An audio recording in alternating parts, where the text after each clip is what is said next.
मेरी एक आदत है, सरकार को झुकाऊंगा 100%।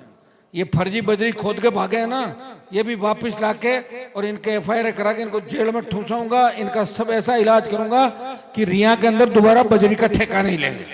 बताना 15 मिनट बाद छोड़ के भाग जाएंगे नागो। अरे भैया जानते हैं हम सारी बातें।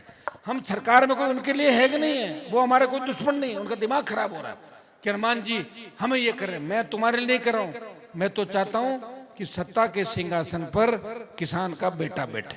तुम तो कभी चाहते ही नहीं, तुम तो भाषण ही देते थे, माने 2 नंबर दे दो, माने 3 नंबर पद दे दो, कोई गोंदे था ना। नाथूराम जी बने तो नहीं सीएम, बन गए थे क्या? मैंने थोड़ी रोका उनको, तो बन जाते। मना किया क्या मैं कब कह रहा हूं मैं बनूंगा?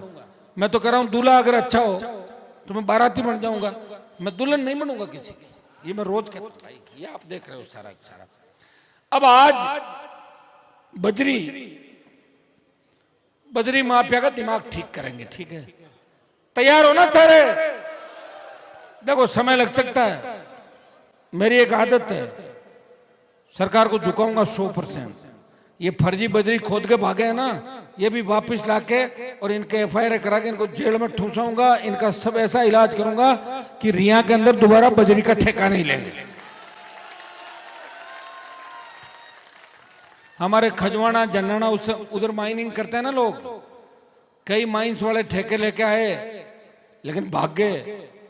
मैंने कभी जान ही नहीं दिया किसी, गांव के लोगों का ही है। और अब की बार अगर खीमसर मुझे जिता देते तो इस कमजोर सरकार से मैं ऐसा आदेश करा देता कि जिसका कब्जा है उसी की खान है। मुझे हराया इन वक्त, हराया तो परिणाम आप देख लो, मुकदमे दर्ज हो रहे हैं, रोज विजिलेंस जा रही है, बिजली पकड़ रही है, अवैध माइनिंग के। अरे काई के अवैध माइनिंग? खुद के खेत में तो निकालते बेचारे, दूसरे खेत में निकाले वो अवैध होता है, खुद का कोई अवैध होता है क्या?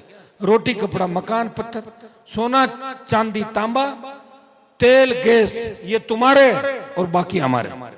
बताओ प्रभात लाल जी, अब तो एसडीएम रहे लंबे समय तक। अरे भाई हम सब किसान हैं, हमारे पास क्या है बताओ मुझे? सबके बच्चे नौकरी नहीं कर रहे, नहरी इलाका नहीं है, जमीनें कम हो गई। 100 बीघा दादा के पास जमीन थी, पोते के पास 20 बीघा जमीन है, 20 बीघा जमीन भी खेती पे निर्भर है।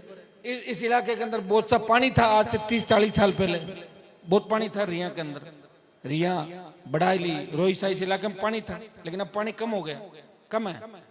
मेड़ता जो सबसे ज्यादा सिंचित इलाका था, मुझे याद है मेरे पिताजी जब पहली बार एमएलए बने थे उस समय मैं कुछ भी नहीं जानता, लेकिन मुझे याद है कि 77 में जब विधायक बने थे तो मेड़ता के अंदर टैक्समो मोटर की एजेंसी थी उनकी, और मेड़ता के अंदर वो हर गांव में 50 आदमी को जानते थे। और ये 85-90 के दौर के अंदर जब यहाँ के आते थे तब मुझे ध्यान है कि मेड़ता कितना मजबूत है और हमारा रिश्ता इस इलाके से परिवार की तरह रिश्ता है। और मैं आपके लिए लड़ रहा हूँ, ये चीज आपको देखनी है। मैं धन्यवाद दूंगा किसान